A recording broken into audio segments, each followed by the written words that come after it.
வணக்கம். ஓம் குருவே போற்றி. Welcome to Sriyogam. இன்றைக்கி பார்த்தீங்கன்னா அஸ்வினியாந்த் அவருடைய சிவயோக கர்ப்பம் அந்த மிச்சம் இருக்கிற பாடல் பார்க்குறோம். அந்த மீதி பாடலில் பார்த்தீங்கன்னா சூப்பரான பாடல் பாருங்கள். தான் என்ற பரபிரம்ம கபாலம் தானும், தான் என்ற பரபிரம்ம கபாலம் தானும். நல்லா தெரிஞ்சுக்கங்க. இங்கே எவ்வளவு, அதாவது ஒரு வார்த்தையை இது பரிபாஷை விளக்கம் கூட உங்களுக்கு பாருங்கள். பரிபாஷை தெரியாமல் மூடன்னு திட்டுவாங்க. நீங்கள் நல்லா பாருங்கள். நிறைய பேர் இப்போ ட்ரை பண்ணுறாங்க, இது ஏஐயில் ஓட்டாக வந்துடும், இந்த பாட்டுகளெல்லாம் ஏஐயில் ஓட்டு கண்டுபிடிச்சிடலான்னு சொல்கிறாங்க. தலைகளாக நின்னாலும் எந்த ஏஐ வந்தாலும் இது கண்டுபிடிக்க முடியாது. எந்த கொம்பனாலையும் கண்டுபிடிக்க முடியாது, எந்த சாஃப்ட்வேர்னாலையும் கண்டுபிடிக்க முடியாது. சித்தர்கள் முக்காலம் உணர்ந்தவங்க. இன்னும் 10 வருஷம் வச்சு ஏஐ வருதோ பேய் வருதோ அதெல்லாம் அவங்களுக்கு எல்லாமே தெரியும். அவங்க நினச்சாங்க இந்த செகண்ட் இது எல்லாமே மாற்றிடுவாங்க, அந்த ஏஐவே மாற்றி வச்சுருவாங்க. அந்த மாதிரி லெவலில் தான் அவங்க இருக்கிறாங்க. அதனால் அவங்க கட்டுப்பாட்டில் இந்த நூல்கள் இருக்குது. அதனால் அவங்களுக்கு தெரியாமல் அவங்களுக்கு மீதியில் ஒரு வார்த்தை கூட நீங்கள் எடுக்க முடியாது. இது நல்லா பாருங்கள். இதுக்கு ஒரு உதாரணம் கூட சொல்கிற பாருங்கள். தான் என்ற பரபிரம்ம கபாலம் தானும் அப்படிங்கிறது. தான் என்ற பரபிரம்ம கபாலம் தானும். அதாவது பரபிரம்மம் அப்படின்னாலே பார்த்தீங்கன்னா கபாலம் தான் சொல்கிறார் இந்த இடத்துல. அதாவது தலை கபாலம்னா இந்த மண்டையோடுன்னு வச்சுங்களேன். இந்த மண்டையோடு தான் பரபிரம்மம் அப்படிங்கிறது.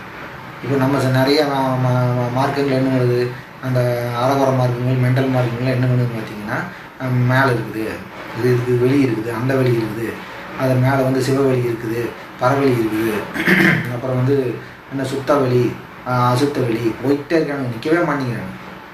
இங்கே என்ன போட்டிருக்காங்க, பரபிரம்ம கபாலம் முடிஞ்சுது. இன்னொரு சித்தர் பாட்டு வருங்க, அது அப்புறம் போடுறேன். பார்த்தீங்கன்னா அது தலைக்கு வெளியே ஒன்று இல்லைன்னே தெளிவாகவே சொல்லியிருப்பார். இதே மாதிரி சொல்லுவார். கபாலத்தை தலைக்கு வெளியே மண்டைக்கு வெளியே என்னடா இருக்குது, ஒன்றும் கிடையாது, முட்டா பையன்னு சொல்லுவார். இப்போ பாருங்க, பரபிரம்ம கபாலம் தானும் தன்மயமாய் தான கைலாசமாகும். தன்மயமதான கைலாசமாகும். அப்படி கபாலம் தான் கைலாசம். இதுவும் கூட பார்த்தீங்கன்னா நீங்கள் இது பரிபாசி தான், நல்லா புரிஞ்சுக்கணும். கைலாயத்தை என்ன சொல்கிறாங்கன்னா மேலே இல்லை, நல்லா தெரிஞ்சுக்கங்க. கைலாயம் அங்கே இருக்குது, இங்கே இருக்குது. இதையத்தான் சித்தர்கள் திரும்ப திரும்ப நூல்கள் சொல்லிக்கிட்டே இருக்கிறாங்கன்னா, நம்ம ஆளுகளுக்கு அது புரியாமல் தப்பாக புரிஞ்சுக்கிறாங்க.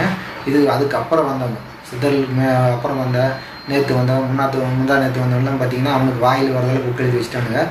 அவனுக்கு போயிடுவானுங்க. கைலாயத்துக்கு வண்டியே இருக்குதுன்னு கேட்டால், வாங்க டூர் போயிட்டு வரலாம், கைலாயத்துக்கு கூட்டிகிட்டு போகிறேன்னே சொல்லுவாங்க.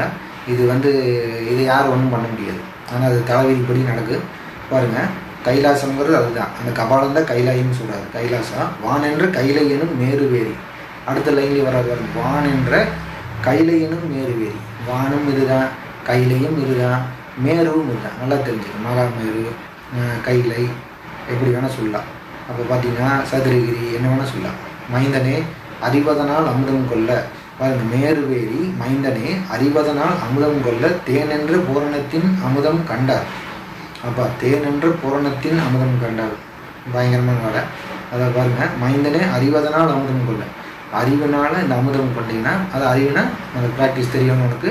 அதன் மூலம் நீ அமுதம் கொண்டால், அந்த பயிற்சியின் மூலம் அமுதம் கொண்டால் தேனென்று பூரணத்தின் அமுதம் கொண்டாள் அப்படிங்கிறது. தேனென்று பூரணத்தினோட அமுதம் தேன் மாதிரி இருக்குது அப்படின்னு சொல்கிறாரு.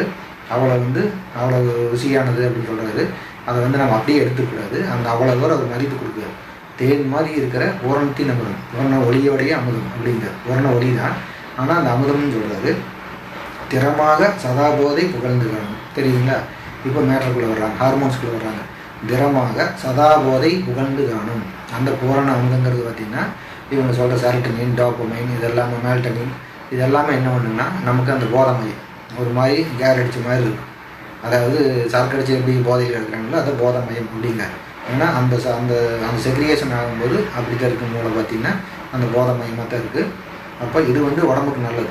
மூளையில் உள்ள நியூரான்கள் மூளையில் உள்ள செல்கள் எல்லாம் காப்பாற்றக்கூடியது. பார்த்திங்கன்னா செல்கள் எல்லாமே இந்த போதமயத்தால் தான் காப்பாற்றப்படுது. மூளை அணுக்கள் எல்லாமே பார்த்திங்கன்னா அந்த போதமயம் அப்படிங்கிற இந்த நிலையிலான நிஷ்டையில் இருந்திங்கன்னா இந்த போதமயமாகுது. அதனால் சித்தர்கள் எப்போவுமே நிஷ்டையில் இருக்கிறது. ஞான நிஷ்டைங்கிறது பார்த்திங்கன்னா அந்த நிஷ்டை நிலைங்கிறது சமாதி நிலை பயிற்சியில் வர்றது தான். எல்லாம் சேர்ந்து, அதாவது எந்த எதுவும் உதிக்காமல், அதாவது எண்ணங்கள் உதிக்காமல், மூச்சு உதிக்காமல் எல்லாம் ஒடுங்கு நிலை. மூச்சு ஒடுங்கி மனது ஒடுங்கி இருக்கும்போது அந்த நிஷ்டை நிலை வரும்போது பார்த்திங்கன்னா இந்த போதமையும் எப்போவுமே எந்நேரம் அப்படியே இருக்கும். இது ஒன்றுங்க.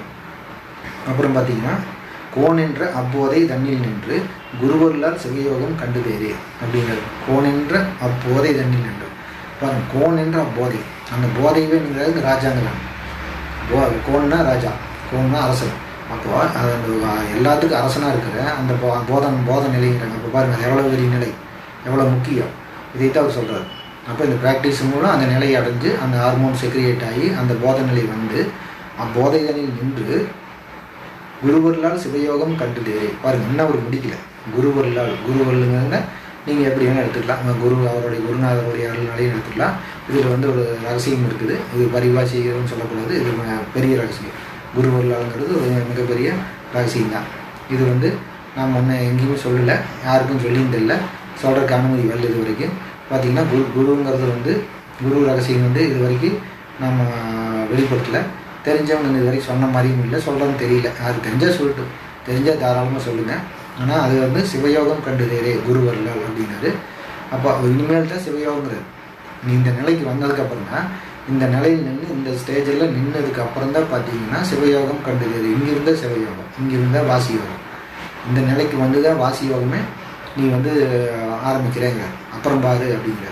அப்போ தேரப்பா மனம் வேறாய் புத்தி வேறாய் தேராமல் இருந்ததினால் சுகம் உண்டாகும் அப்படிங்கிற. மனசு வேற புத்தி வேறையா பிரிஞ்சு நின்னா அது சுகமாகுமா, நல்லது நடக்குமா அப்படிங்கிறாரு. அப்போ மனசும் புத்தியும் ஒன்றா சேரணும். காரப்பா மனம் போன வழியை சென்றார் கல்லறை போல் பூவுலகில் அலைவார் பாரு. மனம் போன போக்கில் போனீங்கன்னா திருட மாதிரியே சுற்றுவீங்க. அதுக்கு ஆன்மீகத்திலே அப்படி இருக்காங்க. திருட நாட்டுவே போய் பார்த்தீங்கன்னா காடு மேட்டில் சுற்றுறது, போய் சந்து பொந்துலாம் போய் பார்க்குறது, குடிசையில் எவனாவது ஒழிஞ்சிருந்தால் அங்கே போய் பார்க்குறது, இதெல்லாம் வந்து என்ன ஆகுதுன்னா இதுதான் அவர் சொல்கிறார். மனம் வேறை புத்தி வேறை சுற்றின்னு சொன்னால், அதாவது மனம் போன போக்கில் போனீங்கன்னா என்ன சொல்கிறார், போன வழியே சென்றால் கல்லறை போல் பூவுலகில் அலைவாக இருப்பார். திருடனை போல் நீ வந்து இந்த உலகத்தை அலைவ. கூறப்பா அறிவுடனே மனதையும் தான், கூறப்பா அறிவுடனே மனதையும் தான் குறிப்பாக கட்டினவன் சித்தனவன். தெரிஞ்சுக்கணும், மனதையும் அறிவையும் குறிப்பாக கட்டினவன், அதாவது அதை தெரிஞ்சு குறிப்பாக அதை கற்றவனே கட்டுறவன், அதாவது அதை டிசைட் பண்ணி கட்டுறவன். மனதையும் அறிவையும் ஒன்றா கட்டுறவன் பார்த்தீங்கன்னா சித்தனாகும் அப்படிங்கிற. அவன் தான் சித்தன். வேறப்பா மனத்தாலே அறிவை கட்டி, மனசுனால அறிவை கட்டி விட்டவனே ஞானி என்று மேவுவாரே அப்படிங்கிற.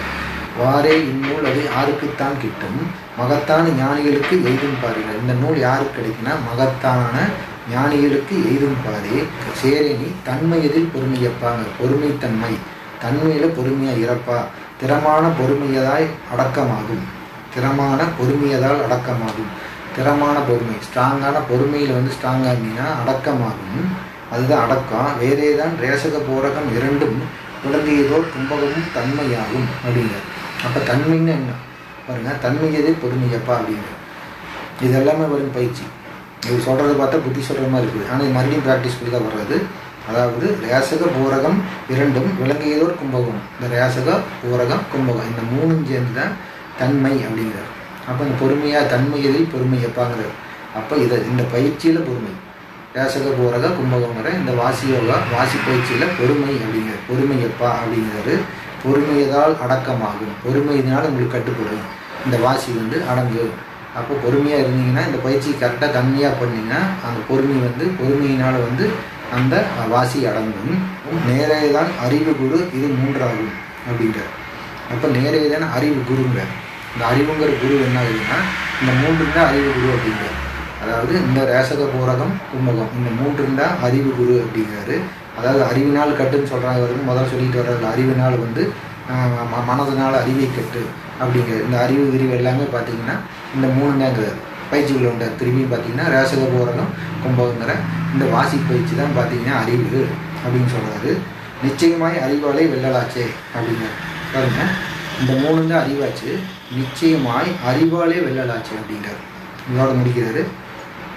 பார்த்தீங்கன்னா எவ்வளோ அறிவை சொல்கிறார், சூப்பராக சொல்கிறார். கபாலத்தை சொல்கிறாரு. அப்புறம் வந்து இந்த புத்தி மனசையும் வந்து ஒன்றா கட்டுன்னு சொல்கிறாரு. ரேசக பூரக கும்பத்தை சொல்கிறாரு. இப்போ இந்த கபாலத்தில் போய் நின்று நீ அந்த போத மையத்தில் நின்னாதான் சிவயோக பயிற்சியே சொல்கிறாரு. சிவயோகம் பாருன்னு சொல்கிறாரு. இதெல்லாம் முடிச்சுட்டு தான் பார்த்தீங்கன்னா இந்த அறிவு பூரகம் கும்பகம் இதெல்லாமே சொல்லி முடிச்சு அப்போ அறிவதனால் வெல்லலாச்சு அப்படிங்கிறார். இந்த அறிவுங்கிற அந்த வாசி யோகத்தினால உங்களுக்கு ஜெயிக்க முடியும், ஜெயமாகும். அது சிவயோக கற்பங்கிறது ஜெயமாகும் அப்படின்னு சொல்கிறாரு. இது வந்துங்க திரும்ப அந்த லைன்ஸ் படிச்சிங்கனாலும் இருக்கும். அவ்வளோ அருமையாக இருக்குது. இதை கேட்டால் பாருங்கள், கேட்டு பாருங்கள். இந்த பாட்டுகளையும் படிக்க முடிஞ்சுதான். அதாவது இப்படி தான் இருக்குது. நீங்கள் வந்து நம்ம படிக்கும்போது அடுத்த பாட்டில் கொண்டு போய் முடிக்கிறாங்க வருங்க. நம்ம படிக்கிறது வேறு மாதிரி இருக்குது, திருப்பி கொண்டு போய் வேறு மாதிரி முடிப்பாங்க. இது எல்லா இடத்துலையும் பயிற்சியை வச்சுருப்பாங்க. எந்த இடத்துலையும் வந்துங்க ஒரு வார்த்தை கூட வேஸ்ட்டாக இருக்காது. சுற்றி சுற்றி அதை ஒரு வார்த்தையை விட்டுட்டாங்க கூட நம்மளுக்கு டைவர்ட் ஆகி போயிடும். அதே மாதிரி தான் ஒரு வார்த்தை நம்ம வந்து மிஸ் பண்ணிட்டோம்னா, தாண்டி போயிட்டிங்கன்னா அதோட அர்த்தம் மாதிரி போயிடு. அந்த பயிற்சி சொல்கிறது வந்து நம்மளுக்கு கதை சொல்கிற மாதிரி ஆயிடும். அதனால் இது எல்லாமே திரும்ப திரும்ப படிக்கிறது இதுக்கு ஒரே வழி. சித்தர் நூல்கள் வந்துங்க திரும்ப திரும்ப திரும்ப, அதாவது மனப்பாடம் பண்ணக்கூடாது கண்டிப்பாக. ஆனால் அது பண்ண வேண்டாம்னு சொல்கிறாங்க, மனப்பாடம் பண்ணாதேன்னு சொல்கிறாங்க. நீங்கள் திரும்ப திரும்ப படித்து புரியணும், உள்ளுக்குள்ளே உணர்வணும். அப்போ தான் அது வந்துங்க மூளையில் நம்மளுக்கு உருக்கி வைப்பாங்க. திரும்ப திரும்ப கேளுங்க, இன்னும் நிறைய புரியும். நன்றி. அடுத்த பதிவில் பார்ப்போம்.